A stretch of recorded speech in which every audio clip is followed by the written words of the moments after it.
Hello guys, so today I'm going to show you how to create fabric in Blender.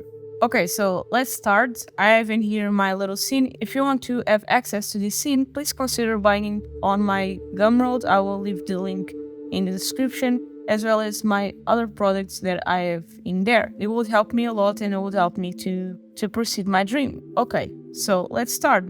Okay, so let's create our material. And now this is really simple. So we need a wave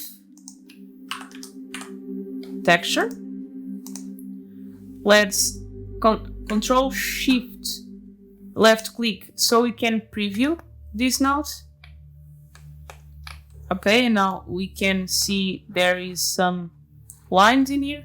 I'm going to now Control T so it has a texture coordinate, and I'm going to change to UV. When you add a primitive object, it will automatically create a UV unwrap for you. So that's why we are not going to have any problems. And to create the fabric, we need to use the UV coordinates. So, okay. So in this one, I'm going to actually leave it like this. I'm going to maybe make them a little bit bigger, like so. Okay, so now we have our lines to this side on the X, but we need to have on the Y as well to create those little square patterns that we have in fabric. So I'm going to Shift T, duplicate it, and now I'm going to also add a mix RGB, connect one to A and the other to the B. And I'm going to again Control Shift left click so I can see what it's going on. Right now it's not happening anything. That's because we need to use our mapping, connect it to the vector, and change this to Y. And so now you can see that we have little squares. It's not really visible right now. That's because we need to add a color ramp in order to see better our lines. Okay, so let's add a color ramp in here and make it darker, and duplicate this one and make it darker. So it really is.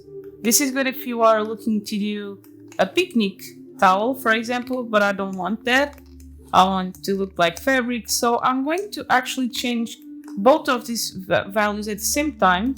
And for that, I will add a value node in here. I'm going to connect the scale of both of them, and I'm going to crank these all the way to 2000. And so now, as you can see, we have little squares, and from afar it is starting to look more like fabric. Okay, so now we have our pattern. I want my squares to be a little bit more random and not so straight. So I'm going to go in here in the distortion, and I'm going to crank this, and in this one as well. So now we have something like this, and I'm going to crank the detail all the way to 15 on both of them. Okay, so now we need to add some color, and for that I'm going to add another color ramp. I'm going to add our principal back here, and I'm going to change this color to a red color. You can choose whatever you want. I'm going to go for a red. I'm going to also change this to constant, and this one I'm going to change it to white, but a darker white, like so. Okay, so now I want to give a bit of variation. I want some parts to be with a darker color, because if you look at fabric, most of the times the color are not uniform. Some parts are darker than others. So for that, I'm going to Shift D on this color ramp, change the color to a darker one. And now I'm going to use a mix RGB. I'm going to use this one. It's okay. Change it to multiply, connect this to the A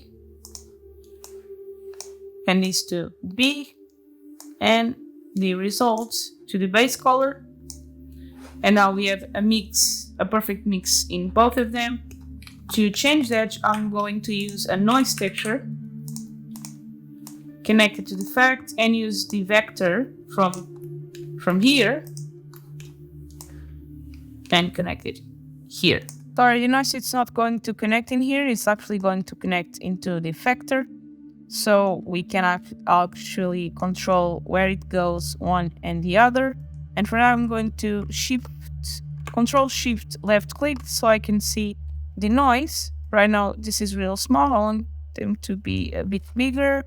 I want the tail all the way up, and I want to add some distortion. Like this is good. Okay, so now let's go to multiply and do the same. Control Shift left click to see what's going on. Now you can't really see the effect. That's because we need to change this to the hay, because this is our main color and this is our second color, secondary, so connect to the B. And now, as you can see, we have some variation. Okay, let's go back to preview our tutorial material. And we have something like this. Okay, so right now this is really shiny and I don't want that. So what we need to change is our roughness, and for that I'm going to add another color ramp.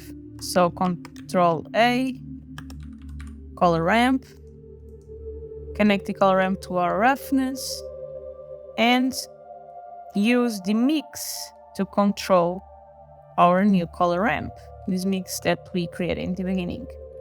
And now this is really shiny, it's even more shiny. That's because we have this dark color which controls the shininess, and I want to make it almost completely white. And now, as you can see, it's not shiny anymore. Okay, so another thing that it's going to make it look like it's fabric is to actually crank the sheen. This is specially made for fabric, so here it is. Okay, so this is without and this is with. So it catches a bit more light, which is more realistic. And I'm going to crank the tint as well, like so. Okay, so now that we have our pattern and our color and our color variation, I want to give it some bump, because this right now, as you can see, it's a little bit flat. So to do that, let's again use our mix right here and connect it to the normal. Click Shift A and add a bump. And change this to the height. And so now, as you can see, we have some bump. I'm gonna lower this number. And now I want to give more variation. I want some parts to have more bump than others. So what I'm going to do is Shift D, connect this here, and I'm going to add a noise texture and use the mapping from before, and now connect the effects to our height. And to see better what is going on, Control Shift left click on the bump, and you can see it now. I'm going to crank this all the way to 1, and I'm going to start playing with this. I want this to be small, so around 2.7 it's good. I want the detail, some detail. As you can see, you see the little wrinkles? This is what we want. And now I'm going to use also distortion, not so much, just a tiny bit like this. And so now if we Control Shift left click, we can see now that it's already affecting our fabric.